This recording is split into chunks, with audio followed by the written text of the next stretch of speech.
Choosing the perfect vacation destination in Asia can be an overwhelming task, but with a little knowledge and planning, you can find the ideal spot for your getaway. First, consider your interests and preferences.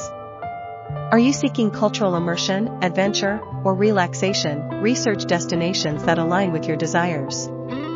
Second, determine your budget and the duration of your trip. Some countries in Asia may be more affordable than others and offer various options for accommodation and transportation. Next, select a climate that suits your preferences. Asia is known for its diverse weather patterns, so decide whether you prefer tropical beaches or cooler mountain retreats. Consider the time of year you plan to travel, as some destinations have peak seasons that can affect availability and prices. Additionally, take into account safety and security by checking travel advisories and local customs. Language barriers should also be a consideration. Once you have narrowed down your choices, delve into the unique attractions each destination offers. From ancient temples in Japan to bustling markets in Thailand, Asia has something for everyone.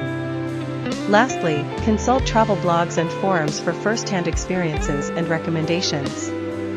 Booking flights and accommodation in advance can often save you money and ensure availability. By following these steps, you'll be well on your way to choosing the perfect vacation destination in Asia.